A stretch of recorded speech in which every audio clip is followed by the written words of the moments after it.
All right, Coach Wilson, thank you very much for joining us. Folks, we'll do this same drill as usual, one question at a time, and if there's time for follow-ups, we'll get there. Let's start it out with Dave Biddle. Dave, go ahead. Thanks, Mike. Hi, Kevin. I know you guys have tremendous depth on your offensive line. If you guys had to play a game today, who would be, and everybody was healthy, who would be your starting center and who would be your starting left guard? That would be the guy that goes out first. Who are some guys in the mix there? Can you kind of give us your breakdown of? Yeah, well, you got a really good player like Harry was limited with the minor shoulder thing. He did a bunch of individual work and was able to do some things, but what was, and he played a lot last year, so he's an inside player that didn't go. You got Matt Jones has played very well for us down the stretch last year. Harry played a lot in there, and then you've got the young guy Luke Whippler coming on. So there's some competition and depth at the center position. In the offensive guard world, you got Paris Johnson's playing guard, but could easily be a tackle for us as well. Trying to get him to potentially be one of the best 5 players. Harry and Matt both played guard, so you could be the second center, but you could be the starting guard. So there's a little bit of those inside guys. The center and guard's about the same for the most part. The center's got to handle the ball, a little bit more stress there. Josh Fryer, a young player, did very, very well for us at guard in the spring. So there's going to be, we lose Wyatt, we lose Josh, 2 quality players, but we got some talented young guys. So the bulk of the spring was a combination of Matt Jones and Luke at center. And it was Josh Fryer and Enoch playing some guard, Josh Fryer, Ryan Jacoby playing some guard with Paris. And then at the tackle spots, you got Thayer, you got Nick, you got DeJuan Jones doing well.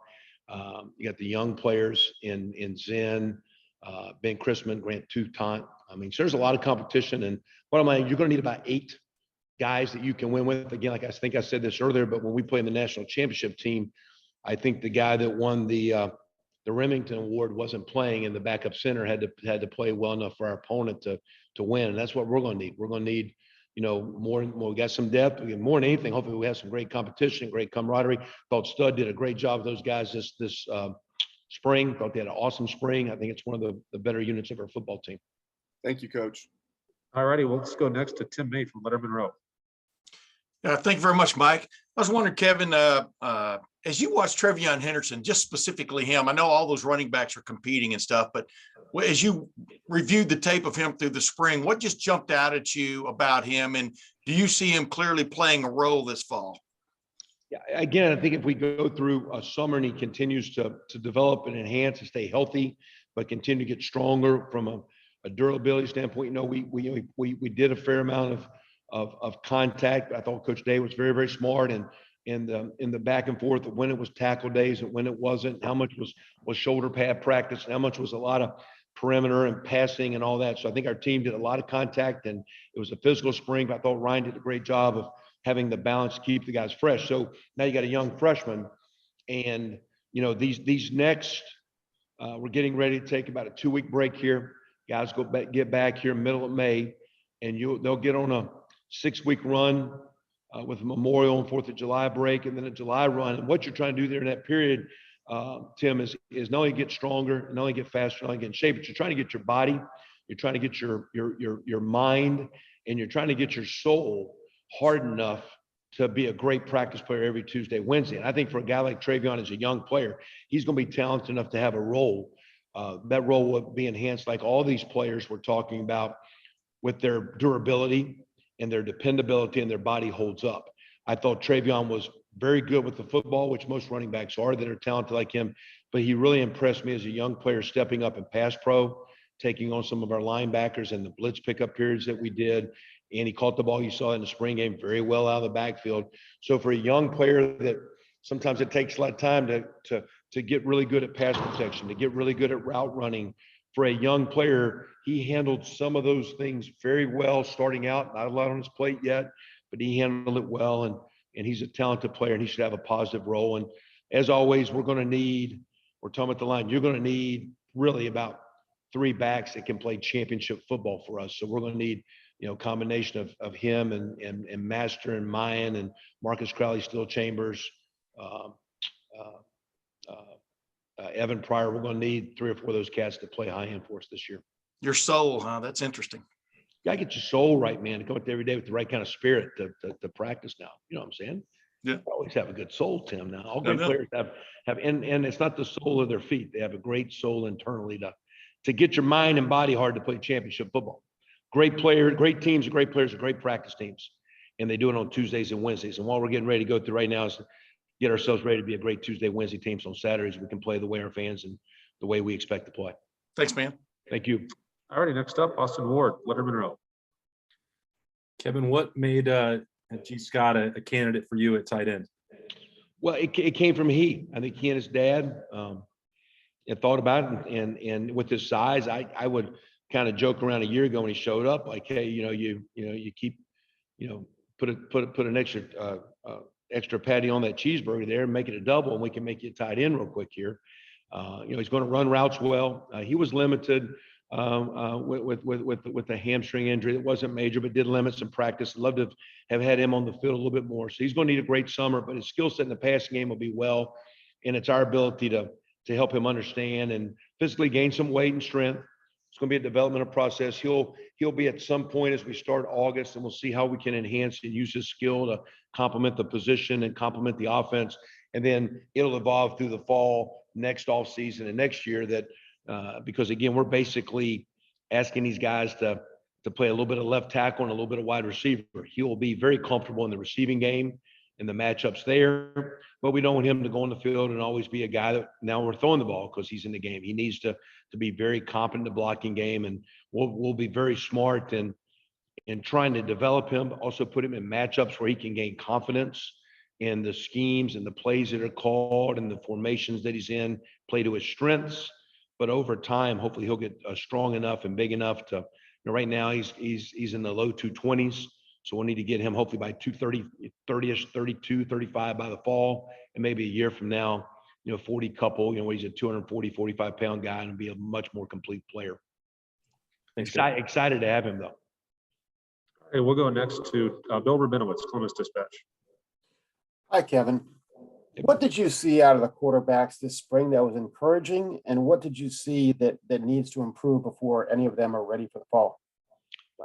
Encouraging in that I think they all have the arm strength and the arm talent to make a lot of throws that we like and need to make. I think the offensive line, I think the tight end group will complement the line. I think the running back position will be good enough to hopefully we can be a solid running team. We've been a pretty good running team. We've been one of the stronger run teams in the conference and in the country. And if you can run the ball well, then you force the defense maybe to load up a little bit more, and then you get those one-on-one plays. And when you got the receivers that we have, the ability of the quarterback to get the ball and target those guys. So I think their ability to throw the football is very nice. I think they all actually move better than most people think. They're not pure drop back guys. They can extend plays. They can scramble around and make a little chicken salad when the chicken's not there all the time. They can run a little bit of zone read, quarterback run game when you need them to run the ball. Even though they're not elite runners, they're athletic enough. So I was impressed with their skill set of throwing, their ability to move, but they all need to play where they can recognize coverage and distribute the ball. So the shortcomings is that they're young. They just, sometimes you got to flop around. Sometimes, what you're seeing on the videotape is different than what you see on the field because now you're at ground level and the people coming at you, and how do you see and how do you process? So they need to play. And I think you guys know this, it's hard when you have 3 really good players to get 3 guys the reps you need. So we got to be very creative in how to do that. You want to be very fair and give them all a chance to develop, give them all a chance to be potentially the starter. But again, like I've said, it's several positions. You're going to need more than one. They just need to play. And I know Coach Day and Coach Dennis will do a great job with them. All right, we'll go next to Jared Smalley, WCMH. Hi, Kevin. I'm sure you probably are aware of this. There were some proposals thrown out this week that we learned about from the Rules Committee about potential changes to practice structure for next year, including a reduction in contact practices. I think the old number was 21, and they're looking at 8. How does that affect a preseason practice? The way that you want to play in the first game, how would, if that rule does in fact pass, how would it affect the preparation? Well, I think over time, in the last 5, 8, 10 years in general. I think the majority of programs, coaches, position coaches, coordinators, head coaches have changed the way practices in preseason have been done, because the ability for the body to be durable and to come back the next day in practice and the next day in practice. So I think we've all gotten pretty creative. I do think because we are playing a contact sport, there's got to be enough contact that, you know, a player learns how to hit, learns how to safely hit, but learns how to take a hit, how to protect himself, how to run with a football and minimize risk, how to make a tackle. So there's going to be some give and take, and if there's reduction in the amount of contact, it's going to force coaches, I think, to be very, very creative in non-contact days to still teach guys how to block and tackle. And you know, our players would tell you that sometimes when we are practicing and we don't have our pads on, it's sometimes maybe more physical and dangerous than when we have pads on, because you're kind of going full go, not taking guys to the ground, but those linemen are up there and, you know, helmets hitting you in a collarbone, and it kind of stings, it kind of bruises a little bit. So, you know, we just got to be smart in how we protect guys, because at the end of the day at Ohio State, you know, we're very fortunate. A lot of you guys cover us from recruiting. We recruit a lot of talented players, but this sport is a developmental sport, and you have to develop. And it's not just weight room development. It's development of the skill set. It's development of the discipline to be a great player. And whatever those rules are, we're going to have to follow those, but we're going to have to be very, very crafty in how to continue to enhance and develop these players to, because at the end of the day, it's window dress, but it's still blocking and tackling. And the really, really good teams block and tackle. And in the championship game last year, we didn't block and tackle as well as our opponents. So the ability to teach and enhance that's the key to being a great team. And we'll follow those rules, but we got to become really good playing the game with the proper pad level. So it'll be interesting to see how that moves as we go forward. All righty, we'll go next to Rob Aller, Columbus Dispatch. Hey, Kevin, it's come out that Justin Fields is managing epilepsy. You talked about soul. How impressed have you been with the way he managed that and kept things going? Yeah, you know, I personally didn't really, you know, cross that or was a part of that. You know, was aware. Again, I've just been impressed with him since he's been here from the first day. The way he came in and tried to, one, just earn the job with no expectations. Didn't try to come in and be the team leader day one, tried to just be the quarterback. Over time, became a great team leader. Over time, was awesome in the weight room, very consistent. Coach Mick would tell you, for a quarterback, one of the best weight room workout guys he's ever had. He's been great for us on the practice field. You guys saw the clip against Michigan State where he takes off and he bursts downfield for 40 or 50 yards to make a block there when Trey Sermon is scoring a touchdown. We could pull out clips in practice where that was daily in the way he practiced. So I've just got he's an unbelievably talented player, but I think he's an unbelievably gifted young man. And the way he managed that is, I think, the way he's managed a lot of things in his life. And he's going to have a phenomenal opportunity to be a great pro player. He's been an awesome Buckeye. I love him to death and I wish him nothing but the best. And I just got a lot of respect for not only the way he managed your question there with epilepsy, but just the way he came in, has managed everything since he's been here. He's been a great teammate, been a great team leader. He's a tremendous player. He's a man I have a lot of respect for. Okay, next up, we'll go to Bill Landis with the Athletic. Hey, Kevin, you guys showed a fair amount of the counterplay in the spring game, and I don't know if that's just a spring game thing, trying to keep it basic, or is that something that you're looking to maybe expand into the offense, and what do you like about that as a complement to the stretch play?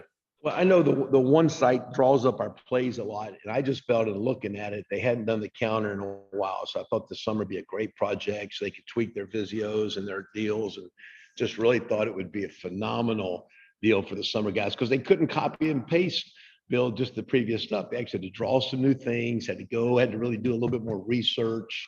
And as the weather breaks and golf season approaches and the pool time and the lake and the fishing time comes, I figured those guys need a little bit of work. So we thought it was a great opportunity to do that. So I don't know, we've always ran the counter, Bill. The problem is, how many plays can you emphasize? And in the run game, it's hard to get really good with all the formation variations. It's hard to get good at more than about 3 or 4. And sometimes that play's always been like play number 4 or 5 or 6 on the menu when it came to practice. So we just, in spring thought we'd just try to practice a little bit more. Thought with, Mitch Rossi is a hybrid fullback and Cage Stover, because sometimes we're doing the counter play, not with just the guard and tackle, but with the guard and and the second puller is like the tight end. I thought it fit those two guys a little bit. And so we didn't do it a lot. We did it the last couple of weeks. And because we did it at the end, we ran in the spring game a couple of times. All righty, we'll go next to Joey Kaufman, Columbus Dispatch. Kevin, this quarterback competition, I guess like a couple of years ago and in the past, we'll go into big summer and camp and all. What's the value, kind of a value? What do you guys is the biggest value from watching guys from spring to summer to fall and kind of making that decision much later? One, their performance, and two, I think they're not only how they perform, but do the guys around them rally and perform, and they make the players around them better. They're able to distribute to the ball to the playmakers we got. So, I think again in spring, I think you saw they all did well. You guys saw some of the practice, saw some of the spring games. We mixed it around pretty evenly. I think we can look at the statistical numbers from the spring game if you just want to look at numbers. And I guess Jack didn't maybe have statistically as good a day as the other, but still had more passes. So we tried to, didn't change the out. We play a little bit to their strengths, but they're all about the same. So it's not like, hey, call this play because CJ's in, call this play for Kyle. We just kind of call the plays. So maybe that hurts those guys, but we didn't really get into specific, emphasize certain things for certain guys. Let's just run the offense that's in for now and see how they can manage it. So I think you go through summer and see how that enhances. We get limited in summer with being on the field with them when they're throwing the football. We don't do a lot of throwing because we like to do a lot of development of Coach Mick. And if they're doing a lot of lifting and running for Coach Mick, and then we're doing a lot of running when they're doing 7-on-7 on their own and they're at risk for injuries. So yeah, we got to be smart. So they need time, they need practice. I guess we'll just see how the summer evolves, and does anyone really take off in summer? We'll be limited with what we see in summer. So I guess you don't know the preseason. Typically that gets a couple weeks of preseason before it settles out. So, we'll see. They're all in the mix and they're all going well, and they all got a lot of work to do. And it's obvious that they're talented, but they need to work, they need to play, and we just got to keep battling through that. All righty, Coach Wilson, thank you very much for your time. Really appreciate it today. Hey guys, have a great summer. Appreciate y'all. See ya. Go Bucks.